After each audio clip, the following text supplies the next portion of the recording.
Olá pessoal, tudo bem? Eu sou o professor Edenilson Moraes e esta é mais uma aula do módulo de História. E desta feita falaremos sobre o nazifascismo. Abordaremos os regimes totalitários implantados no continente europeu durante o período entre guerras. Analisaremos as principais características do fascismo e do nazismo, que são um dos fatores primordiais que irão contribuir para a eclosão da Segunda Guerra Mundial em 1939. Pois bem, senhores, primeiramente precisamos definir o conceito de regimes totalitários. Analisaremos, portanto, os regimes totalitários de extrema-direita. É um tipo de governo característico de alguns países europeus no período entre guerras. O período entre guerras é o período histórico compreendido entre o final da Primeira Guerra Mundial e o início da Segunda Guerra Mundial, ou seja, 1918 e 1939. Durante o chamado período entre guerras, nós temos a implantação de regimes totalitários de extrema-direita. O fascismo italiano, em 1922, com a ascensão de Benito Mussolini ao poder na Itália, e o nazismo, quando em 1933 Adolf Hitler chegou ao poder na Alemanha. Portanto, senhores, a definição de regimes totalitários é um tipo de governo característico de alguns países no período entre guerras, entre 1918 e 1939, quando nós temos o advento do chamado nazifascismo. E onde que nós temos o advento do nazifascismo? Principalmente na Itália, na Alemanha, também na Espanha e em Portugal. Na imagem temos dois importantes líderes do nazifascismo europeu. Benito Mussolini, o Duce, que ascendeu ao poder na Itália em 1922, e Adolf Hitler, o Führer, que chegou ao poder na Alemanha em 1933. Esses dois importantes líderes europeus irão contribuir para a deflagração da mais importante guerra do século XX, a Segunda Guerra Mundial. Vejamos agora as características básicas do nazifascismo. Temos como características principais do totalitarismo de direita, o chamado nazifascismo, como características primordiais, o nacionalismo extremado, nacionalismo exacerbado, xenófobo. Uma das características básicas dos regimes totalitários europeus, o nazifascismo, é um nacionalismo extremado, nacionalismo exacerbado, que gera um sentimento de xenofobia, ou seja, de aversão, de ódio ao estrangeiro. Esses dois países, Itália e Alemanha, são dois países que cultuam um forte nacionalismo. E durante o contexto do período entre guerras, esse forte nacionalismo vai ser cada vez mais testado, porque os dois países vão enfrentar terríveis crises econômicas e sociais, o que vai proporcionar a ascensão do fascismo italiano e do nazismo alemão. Outra característica básica do totalitarismo é o totalitarismo. Outra característica principal dos regimes totalitários de extrema-direita é o totalitarismo, ou seja, tudo para o Estado, nada contra o Estado, nada fora do Estado. Perceba que o Estado, os interesses do Estado sobrepõem os interesses do indivíduo. O Estado está acima do indivíduo. O indivíduo deve servir ao Estado. Por isso, são chamados de regimes totalitários. São regimes de ditadura. São regimes centralizados, onde não há democracia, onde há censura, onde há perseguição aos opositores ao regime. Tudo para o Estado, nada contra o Estado, nada fora do Estado. Uma outra característica do nazifascismo é o militarismo, ou seja, é um incentivo à produção da indústria bélica, a produção de armamentos, o treinamento militar, a preparação para as conquistas territoriais, a preparação para a guerra. O militarismo é outra característica fundamental dos regimes nazifascistas. Tanto o fascismo italiano quanto o nazismo alemão incentivavam o militarismo. E outra característica é o anticomunismo. São regimes que perseguem as organizações comunistas. Os partidos comunistas, tanto na Itália quanto na Alemanha, serão violentamente perseguidos pelo nazifascismo. O nazifascismo é um regime de extrema-direita, portanto, seus principais inimigos são os comunistas. Vimos então algumas das principais características do nazifascismo: o nacionalismo exacerbado, o totalitarismo, o militarismo e o anticomunismo. Além destas, temos como outras importantes características do nazifascismo o antiliberalismo, ou seja, temos uma intervenção do Estado na economia. O Estado controla a economia, é um Estado interventor contra o liberalismo. O unipartidarismo, ou seja, a existência de um único partido, no caso, o partido que dá sustentação ao governo, partido fascista na Itália e o partido nazista na Alemanha. Ambos os regimes toleram a existência de apenas um partido político. Portanto, são regimes unipartidaristas.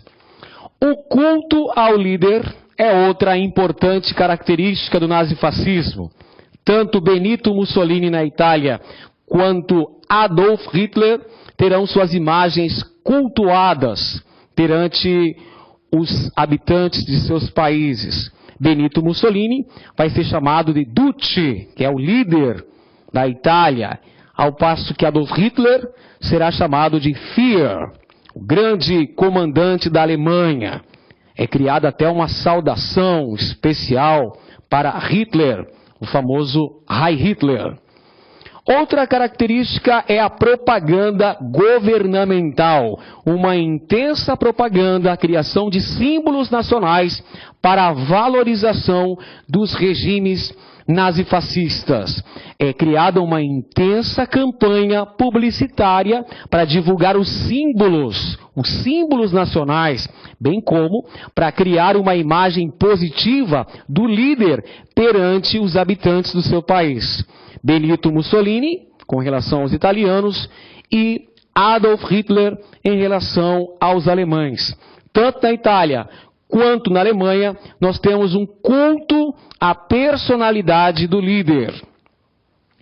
Outras importantes características do nazifascismo, nós temos a educação dirigida, ou seja, o Ministério da Educação vai contribuir para a criação dessa imagem positiva do líder, para a exaltação dos valores nacionais. Em relação ao fascismo italiano, nós temos o corporativismo. O que vem a ser o corporativismo? O Estado vai assumir a função de juiz. O Estado vai intermediar as relações entre o capital e o trabalho. Tudo isso para evitar a luta de classes. O Estado vai se apresentar, portanto, como um interventor. O Estado vai controlar a luta de classes, vai impedir a luta de classes. O Estado vai intermediar justamente o confronto entre o capital e o trabalho, ou seja, entre patrões e trabalhadores. Essa é uma característica do fascismo italiano. A Carta del Lavoro, promulgada por Benito Mussolini, que eram as leis trabalhistas aprovadas na Itália, apresentavam como forte característica o corporativismo. Em relação ao nazismo alemão, nós temos um profundo racismo, principalmente contra os judeus, bem como demais minorias étnicas na Alemanha. O racismo é uma característica fundamental do nazismo alemão. Os judeus serão perseguidos naquele país e posteriormente nos países ocupados pela Alemanha de Hitler, com a construção dos campos de concentração, como veremos na aula sobre a Segunda Guerra Mundial. E além destas, temos outra importante característica, que é o expansionismo territorial, a construção do chamado espaço vital, que é uma característica fundamental do nazismo, a expansão militar, a conquista de novos territórios para o crescimento, para a formação da grande Alemanha. O expansionismo territorial é outra característica do nazifascismo, com destaque para o nazismo alemão. Vimos então outras importantes características do nazifascismo. A educação dirigida para formar cidadãos obedientes e prontos para servir a pátria. O corporativismo, mediando a relação entre trabalhadores e patrões, isso na Itália, no fascismo italiano. O racismo, a aversão e o ódio às minorias, principalmente judeus, na Alemanha. E o expansionismo territorial, a construção do espaço vital na Alemanha, uma característica do nazismo. Pois bem, senhores, vejamos agora quais são as causas gerais que vão contribuir para o surgimento dos regimes nazifascistas. Em primeiro lugar, é a crise pós-Primeira Guerra Mundial. Vimos na aula anterior sobre a Primeira Guerra que esse violento conflito militar ocorreu majoritariamente no continente europeu e deixou a Europa completamente destruída. A Europa perde o papel de centro principal da economia mundial. Nós temos a emergência dos Estados Unidos como principal potência do mundo capitalista. E alguns países europeus enfrentam terríveis crises. A exemplo da Itália, que está do lado vencedor na Primeira Guerra Mundial, mas que acaba não obtendo as premiações prometidas pelos aliados. A Itália, que até 1915 esteve neutra no conflito, resolveu se aliar à Tríplice Entente. Mobiliza em torno de 1 milhão de soldados, gasta mais ou menos o equivalente a $1 bilhão, mas no final não consegue as recompensas territoriais prometidas pelos aliados. E a Itália vai mergulhar numa profunda crise que gera desemprego, gera fome, gera miséria. E em relação à Alemanha, lembremos-nos que a Alemanha perde a Primeira Guerra Mundial. A Alemanha estava do lado derrotado, formava a Tríplice Aliança, junto com o Império Austro-Húngaro, e a Alemanha vai ser a grande responsabilizada pela Primeira Guerra Mundial e vai sofrer duras punições do Tratado de Versalhes, que vai impor pesadíssimas cláusulas contra a Alemanha.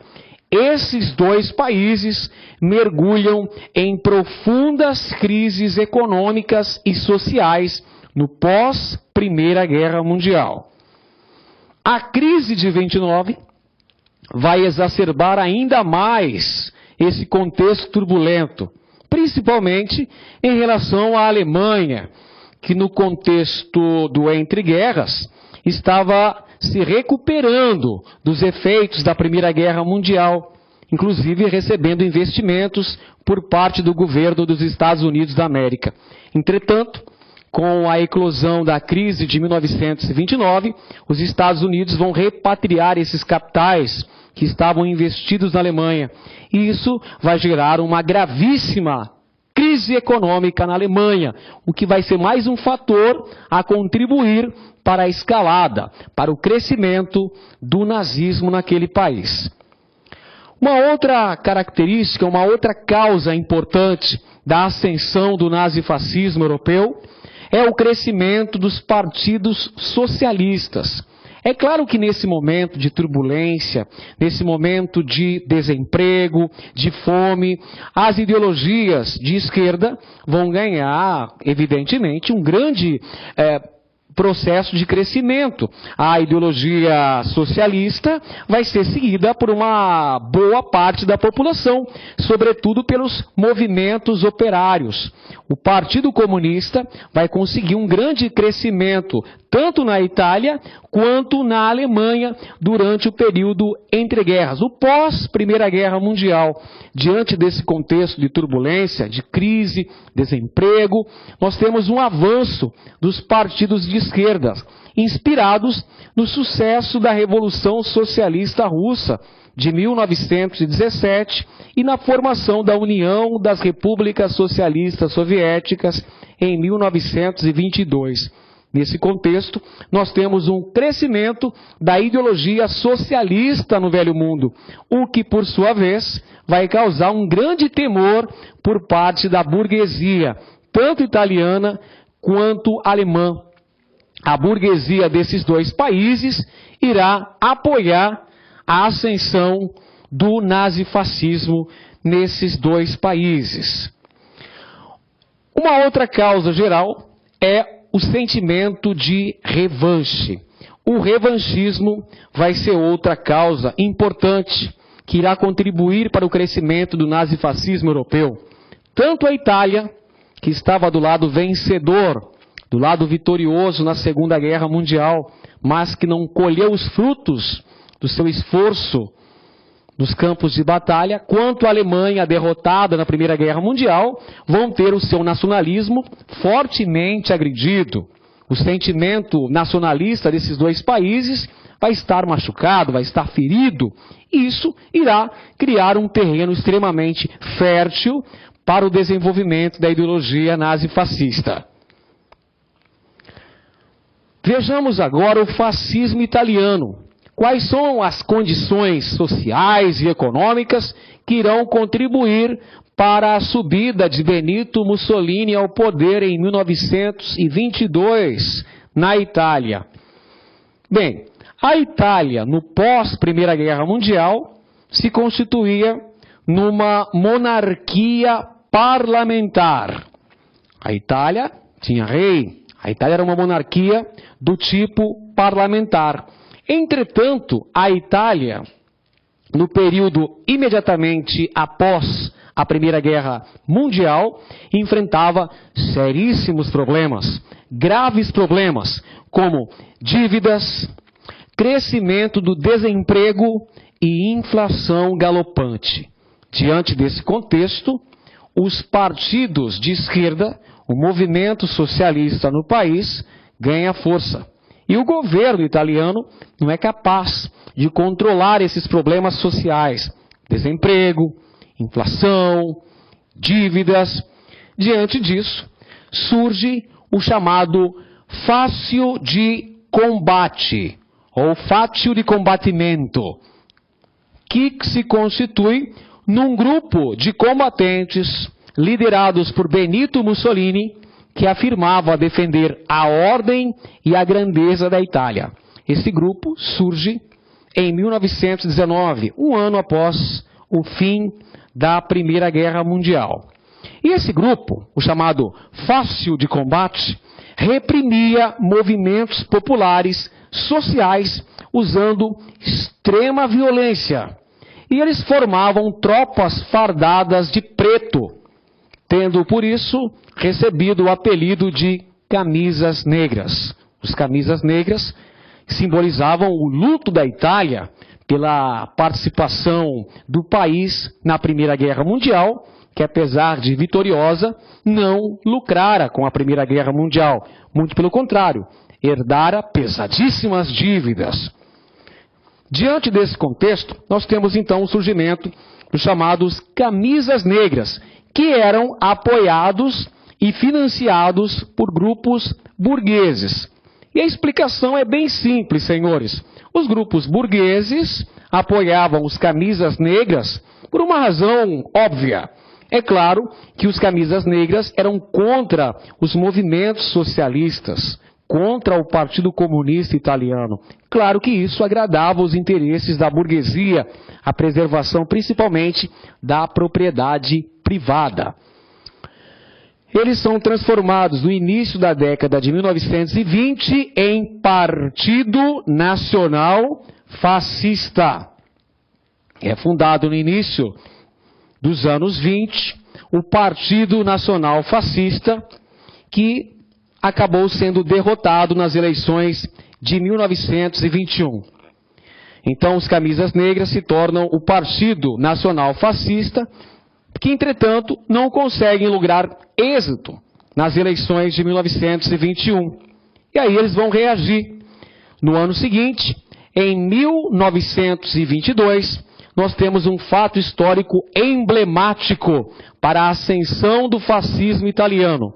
Nós temos a chamada Marcha sobre Roma, quando 50 mil camisas negras, liderados pelo Duce, futuro Duce, Benito Mussolini, exigiram a colocação de Mussolini no poder.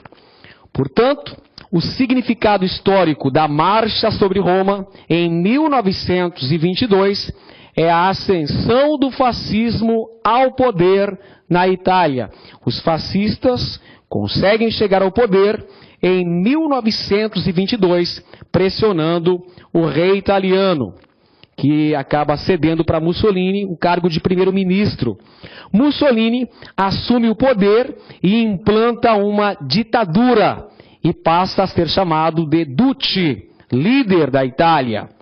Em 1927, Benito Mussolini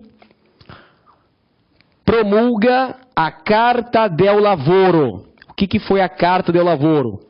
Foi um conjunto de leis trabalhistas aprovado no governo de Benito Mussolini. A Carta del Lavoro tinha características de corporativismo. Corporativismo. Ou seja, o Estado vai se apresentar como um controlador para evitar a luta de classes, para evitar o confronto entre patrões e empregados.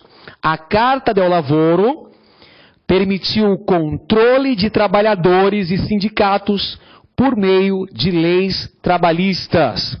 O corporativismo, que inclusive acabou inspirando Getúlio Vargas para a criação da consolidação das leis trabalhistas, a famosa CLT, em 1943, que nós vimos na aula sobre o Estado Novo, a aula sobre a Era Vargas. Em 1929, nós temos a celebração do Tratado de Latrão. Esse foi um acordo político assinado entre o governo italiano, na figura de Mussolini, e a Igreja Católica, promovendo então a criação do Estado do Vaticano, que dá ao governo de Mussolini o reconhecimento e o apoio da Igreja Católica Apostólica Romana. O Tratado de Latrão promoveu a criação do Estado do Vaticano, a sede mundial da Igreja Católica, que fica na cidade de Roma, a capital da Itália. Muito bem, senhores. Continuando, veremos agora outra característica do governo de Mussolini, que foi uma violenta perseguição a todos os opositores do regime, principalmente os comunistas, com o fechamento de partidos, o controle do ensino e das comunicações através da censura aos meios de comunicação, e com ênfase no nacionalismo exacerbado, com ênfase no patriotismo. Além disso, nós temos o treinamento físico, já preparando para um possível enfrentamento militar, uma possível guerra, e temos a criação de obras públicas, com o objetivo de gerar empregos em massa na Itália. e ainda o incentivo da agricultura no país. Além disso, em 1936, nós temos o reforço do neocolonialismo italiano com a invasão da Etiópia, uma política de expansionismo militar levada a cabo pelo Duce Benito Mussolini com a invasão e a ocupação do território da Etiópia, país africano. Vejamos agora quais são as condições que levaram o nazismo a se instalar no poder na Alemanha. A Alemanha, no pós-Primeira Guerra Mundial, nós temos a queda do Império Alemão. Acaba o Império Alemão, nós temos a queda do imperador, do Kaiser alemão, Guilherme II, e a implantação de uma república, a chamada República de Weimar, na Alemanha, uma república parlamentar. A Alemanha sofria com as pesadas cláusulas do Tratado de Versalhes.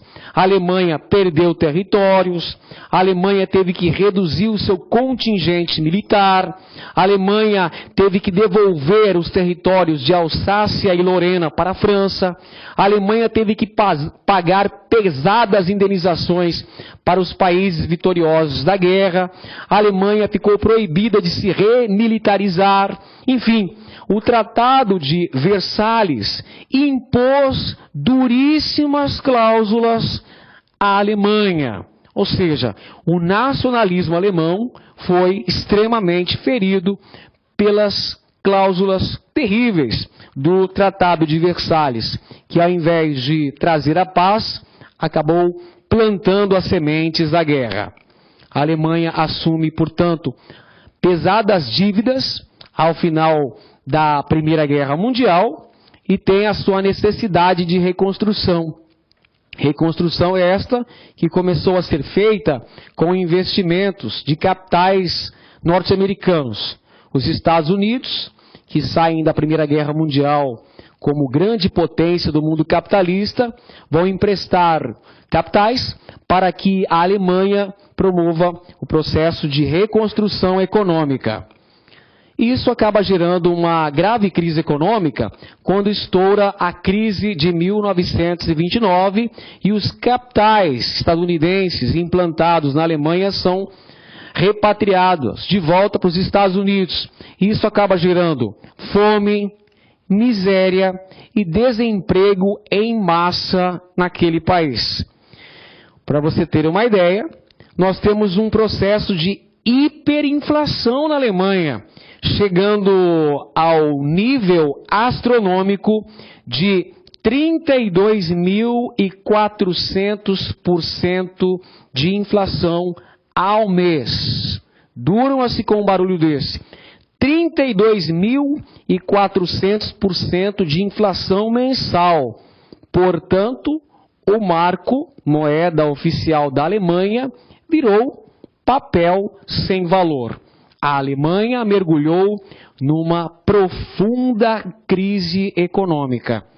Perceba, esse é um campo fértil que irá contribuir para o crescimento da ideologia nazista naquele país. Com isso, nós temos o crescimento dos grupos socialistas nas eleições. E é uma razão bem simples para entender por que os partidos de esquerda têm um grande crescimento. Ora, a Alemanha no pós-guerra estava envolta em uma profunda crise econômica. Diante dessa crise, é bem comum que as ideologias extremadas consigam lograr êxito nas eleições. No caso, os partidos de esquerda, notadamente o Partido Comunista Alemão, começa a ganhar importantes cadeiras no Reichstag, que é o parlamento alemão. Nós temos o crescimento dos grupos socialistas nas eleições. E em 1919 surge o Partido Nacional Socialista Alemão, o famoso partido nazista, sob a liderança de ninguém menos do que Adolf Hitler. O Partido Nacional Socialista Alemão era um grupo semelhante ao dos fascistas da Itália, que tinha como principal mentor intelectual Adolf Hitler, um ex-combatente da Primeira Guerra Mundial. E o Partido Nazista Alemão passa a combater as manifestações de esquerda naquele país. Começa a perseguir os comunistas da Alemanha. É criada a SA, que são as seções de assalto, que promovem perseguições aos opositores do nazismo na Alemanha. As seções de assalto passam a ser conhecidas como camisas pardas. E eles vão receber o apoio de setores da burguesia. Evidentemente que, como eles defendiam a propriedade privada, a burguesia irá dar total apoio para o Partido Nacional Socialista Alemão, ou seja, o Partido Nazista, o partido de Adolf Hitler, que acaba derrotado nas eleições parlamentares. Em 1923, ocorre o famoso Putsch de Munique, que é um golpe de Estado fracassado, que os nazistas tentam chegar ao poder, mas acabam não logrando êxito, acabam fracassando. O Putsch de Munique foi um golpe de Estado fracassado, onde Hitler acabou sendo preso. E na prisão, Hitler vai condensar a sua ideologia na obra Mein Kampf, Minha Luta. É o livro onde estão os princípios básicos do nazismo alemão. E o antissemitismo, ou seja, a perseguição aos judeus, é uma das características básicas do nazismo na Alemanha, além da busca por conquistas territoriais para a construção da grande Alemanha, a busca pela construção do espaço vital, o território onde a grande Alemanha iria se desenvolver. E Hitler, no poder, quando ele chegar ao poder, vai promover um descumprimento do Tratado de Tordesilhas, que, entre outras coisas, o Tratado de Tordesilhas impedia que a Alemanha se remilitarizasse, que a Alemanha produzisse armamentos. Logo após a chegada de Hitler ao poder, nós temos o descumprimento do Tratado de Versalhes. Em 1932, com o agravamento da crise, com a crise de 1929, os efeitos dessa terrível crise, os nazistas se fortalecem e conquistam 1/3 do parlamento alemão, o Reichstag. Diante do contexto de crise econômica que a Alemanha mergulha no pós-crise de 29, que é a maior crise da história do capitalismo, a Alemanha acaba mergulhando numa profunda crise econômica. Isso favorece a expansão do partido nazista naquele país. E os nazistas acabam conquistando 1/3 das cadeiras do Reichstag, do parlamento alemão. O partido nazista se fortalece após a crise de 1929. E em 1933, Hitler é nomeado ministro alemão. Em 1934, Hitler é nomeado Führer, ou seja, guia do povo, e proclama o Terceiro Reich, o Terceiro Império, que, segundo ele, duraria 1000 anos. O Reichstag é incendiado pelos nazistas, o pretexto para o fechamento do parlamento, bem como o cancelamento das eleições e todos os partidos políticos na Alemanha. A culpa pelo incêndio do Reichstag é atribuída aos comunistas, que são severamente perseguidos, presos e mortos. Em 1935, nós temos a edição das Leis de Nuremberg. E o que foram as Leis de Nuremberg? Foi a restrição do direito de cidadania e demais direitos aos judeus na Alemanha. Começa um processo de perseguição aos judeus na Alemanha. Temos a proibição do casamento entre judeus e não judeus.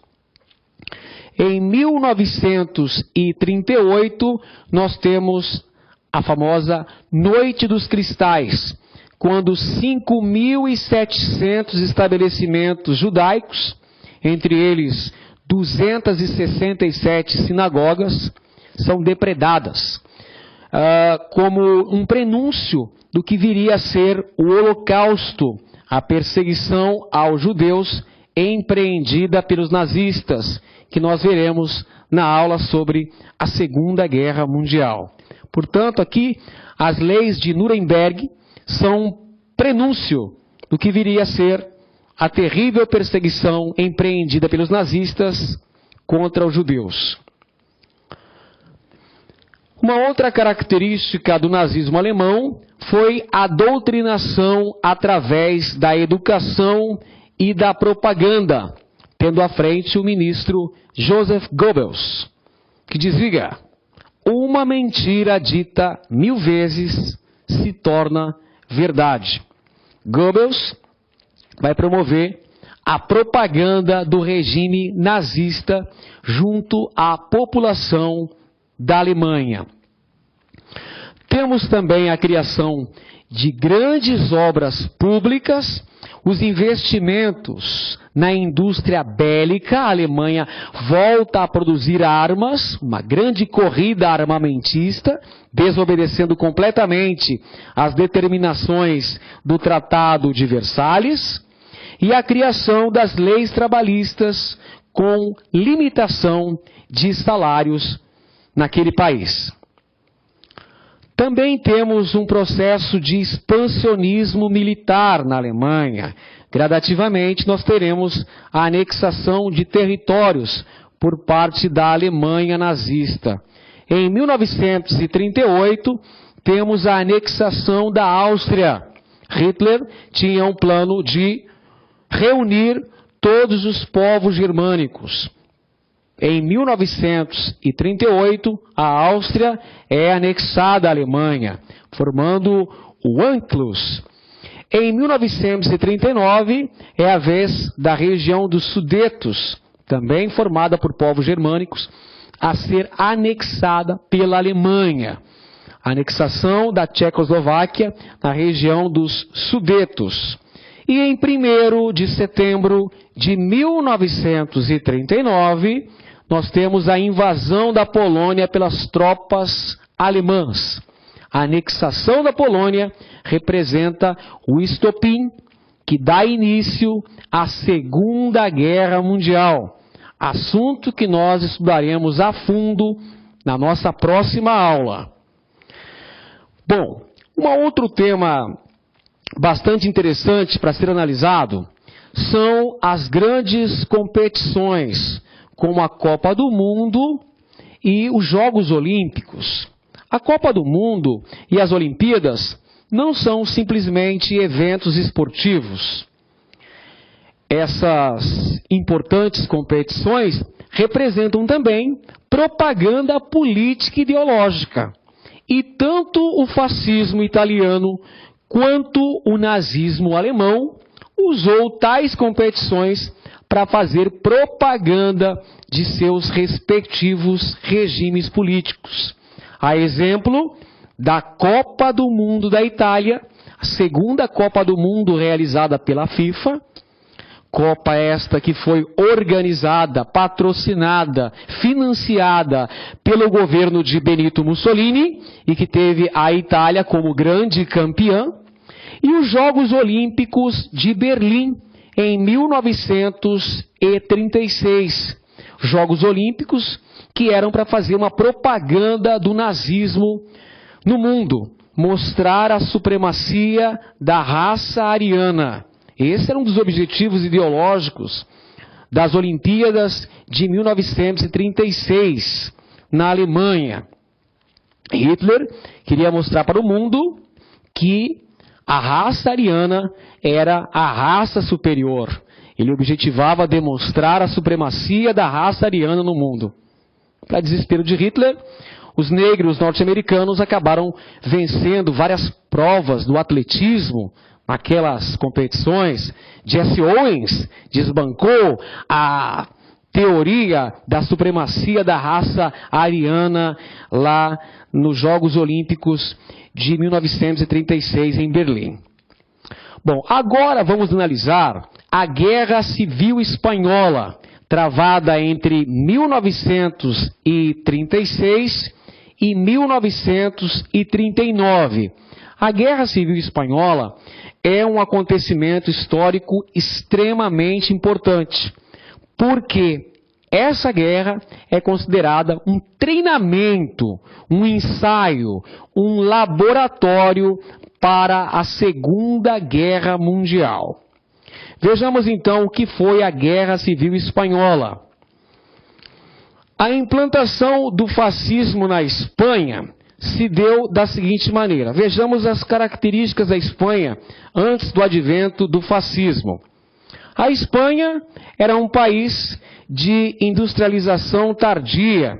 Somente no início do século XX é que a Espanha começou a se industrializar de verdade. Começou a ser um país industrializado. Portanto, a Espanha teve um processo de industrialização bastante tardio. E era um país atrasado em relação ao restante da Europa Ocidental, principalmente em comparação à Inglaterra, à França, à Alemanha e à Itália. Em 1931, a Espanha se torna uma república parlamentarista. E aí, nós temos o surgimento da chamada Falange, que era um partido de orientação fascista naquele país, que tinha como principal líder Francisco Franco. Em 1936, temos a formação da chamada Frente Popular, que era uma coligação de esquerda, reunindo socialistas, comunistas e simpatizantes em geral. E eles vencem as eleições para o parlamento espanhol.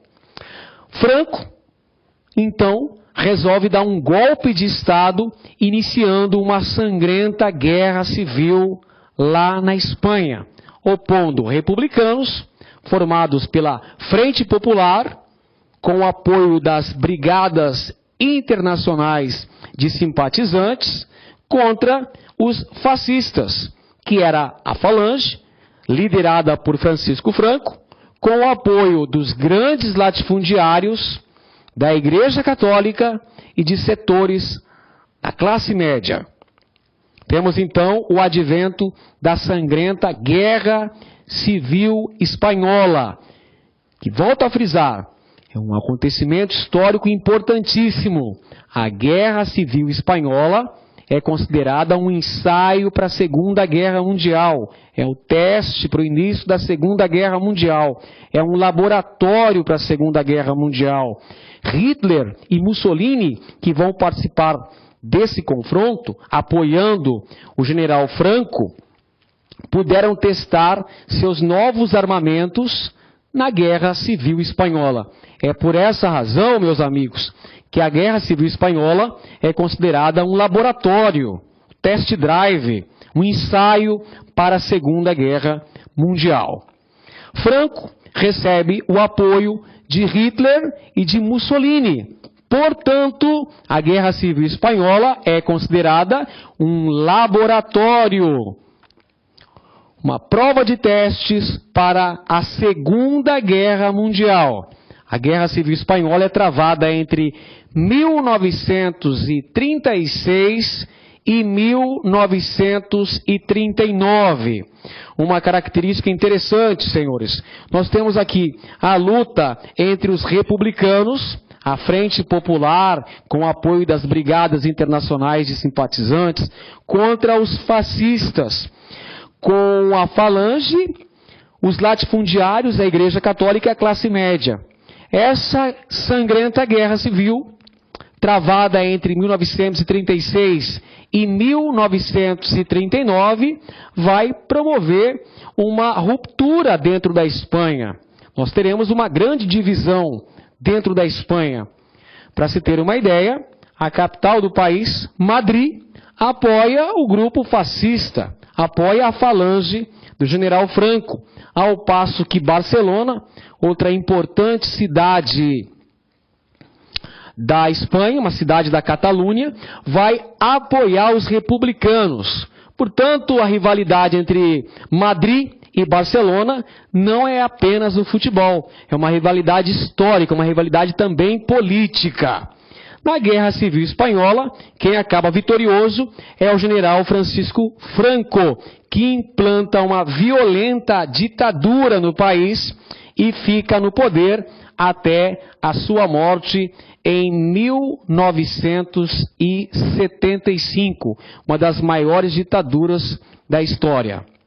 Pois bem, senhores, então vimos nessa aula as principais características dos regimes nazifascistas, as condições históricas que permitiram o avanço do fascismo na Itália até a chegada de Mussolini ao poder em 1922, bem como as condições históricas que permitiram a ascensão do nazismo na Alemanha, com o apoio de uma parcela significativa da população, em 1933.